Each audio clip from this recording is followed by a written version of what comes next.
no promover, sino a instalar de nuevo las posiciones que ellos tenían. Dos capitanes, el señor Scott McNamara y James Fitzpatrick, vuelven de nuevo a ser capitanes.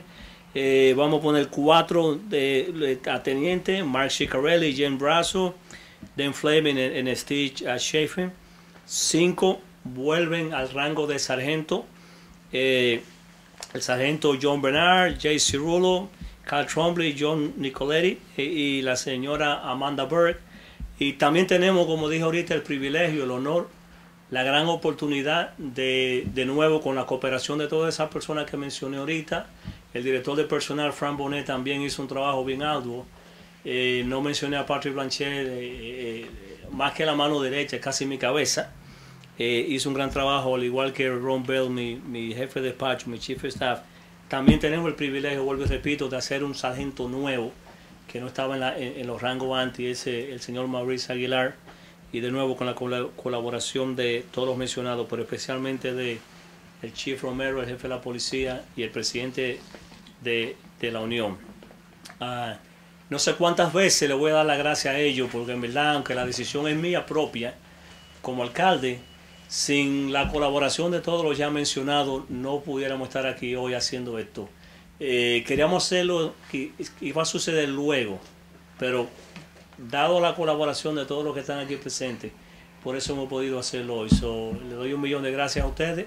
Vamos a continuar trabajando arduamente para mejorar nuestra ciudad, bajo el liderazgo del Chief Romero y el presidente de la Unión de los Superiores, Scott McNamara, y todos los que ya he mencionado, y otros que no están aquí con nosotros, pero que también tienen el mismo sentimiento de seguir moviendo nuestra ciudad hacia el futuro. 1.000.000 de gracias y que Dios los bendiga a todos. Antes de terminar, quiero dejarlo con el jefe John Romero.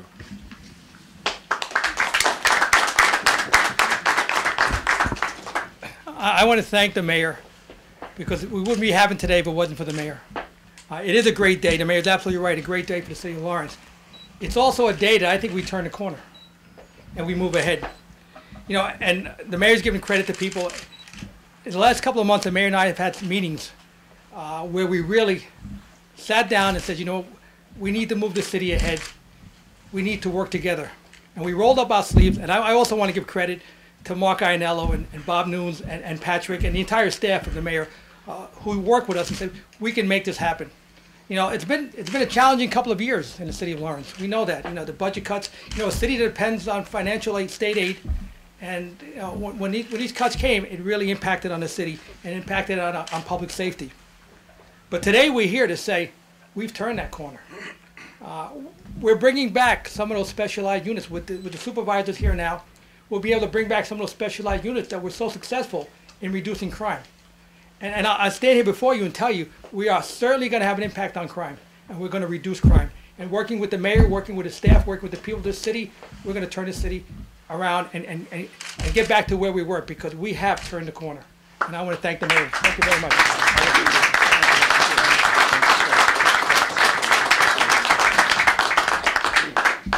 Thank you. I'll be brief, but I'd be remiss if I didn't thank the mayor on a number of different issues. First and foremost, I want to thank the mayor for really reaching out over the last several weeks and opening up the lines of communication with our association. I think what we found is that we have a lot of common goals. First and foremost is putting the interests of the city of Lawrence first. The mayor has really done a wonderful thing today. I want to express on behalf of the men and women of the association that we're grateful for the steps he's taken today. And we're thankful. We're eager to work with the mayor and his staff, and we appreciate all the effort his staff put in to this agreement. And I want to thank the mayor once again on behalf of the Men and Women Association.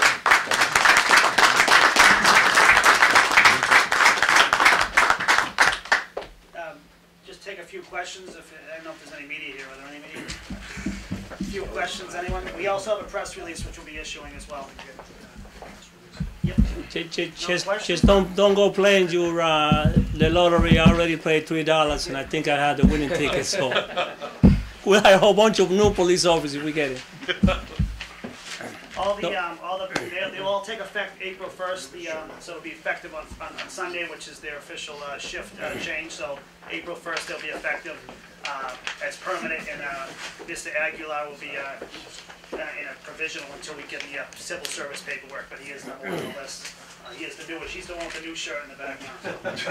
But everybody else will take effect. You can see the yellow gold looks brand new. You can tell. If anything, I would like to ask Chief Romero about the Boston Magazine article. It was extremely damaging to the city. And we are not saying that those things are not true.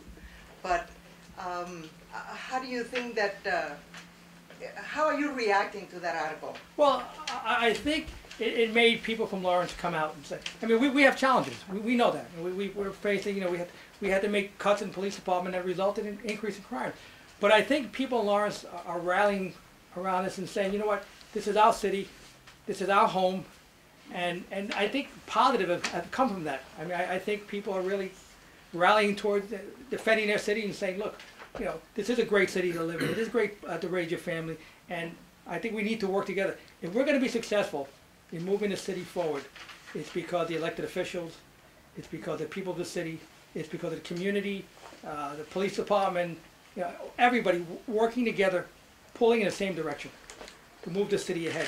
So hopefully that's a catalyst to get, you know, to get people working together and moving the city ahead. Hi, my name is Giovanni Martis. I work for Siglo XXI, and I see many policemen in the city of Lawrence, but I only see one policewoman. Are you thinking about having more women in the department? We have a civil service. For years, I started policing back in 1970, and in New York City Police Department, and you could count the number of women in the department on one hand. But in recent years, I think it started in the 80s, back in New York, and as well here, where women started taking the exam and becoming on the police department. And every year we see more and more. I believe when I came here, it was probably about 3 or 4. At a high point, we probably had about 10 or 11. So we're seeing it. We're seeing the change. They're coming on the job. It's a civil service, and they're taking the test, and they're coming up police. I think women have a tremendous role in this department. They can do the job just as well as men can. It's not a man's job. You're a police officer. Doesn't matter whether you're male or female. So we're seeing more of that, more females taking the job, police jobs, throughout the country. But for years, it was viewed as a man's job. But the truth of the matter is, you're a police officer, and you don't have to be a man to be a police officer. And we're seeing many more women interested in law enforcement careers, and here as well. Thank you. Thank you. Okay. Thank you very much. You have a question, Mark? How close are you to getting to the level of police officers prior to the cutbacks? Well, if I may. Yes, sir. Okay. We're out there exploring every possible grant. We've been able to get 7 or 8 back. We just put in for a COPS grant, which would give us, if we're successful in getting that grant, another up to 6 police officers. So we're exploring every possibility. We've been in touch with our state delegation.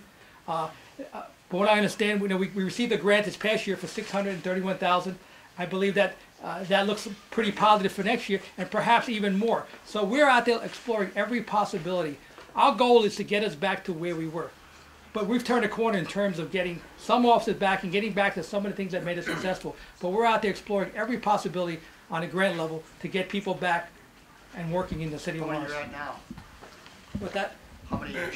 we're somewhere in the area about 119 right now. But we're working towards getting that numbers up. And again, we put in for a grant that we should hear within a couple of months whether we'll be successful. We just received a grant which added a supervisor and another police officer, and then a grant that added 7. So we're on track to increase our numbers.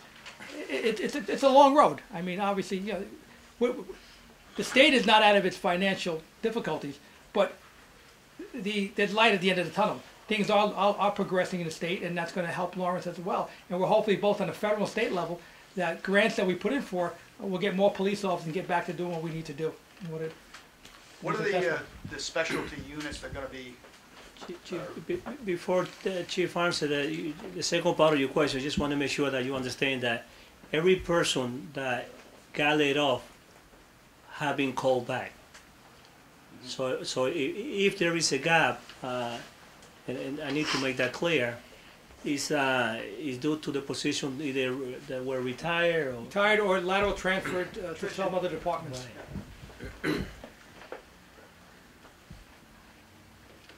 Yeah, another question, Mike?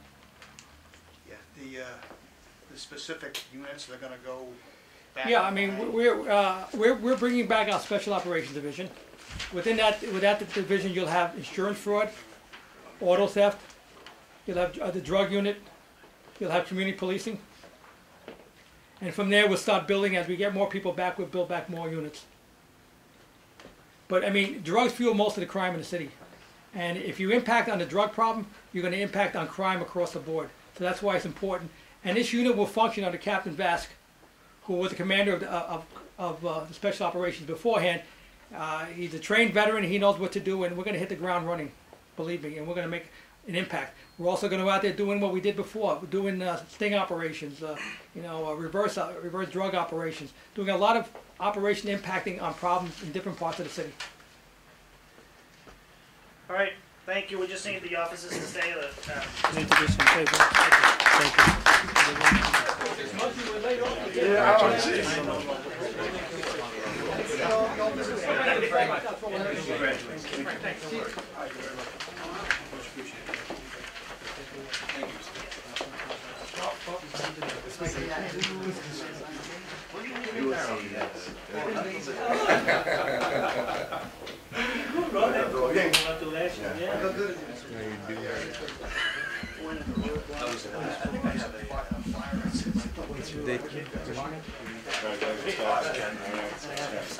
Come back in before you. Right, talking about how to work. Congratulations again. Congratulations again. Congratulations. You get no cut now? Stay safe, guys. Stay safe. Congratulations. Thank you very much, thanks. Congratulations. Stay safe. Congratulations.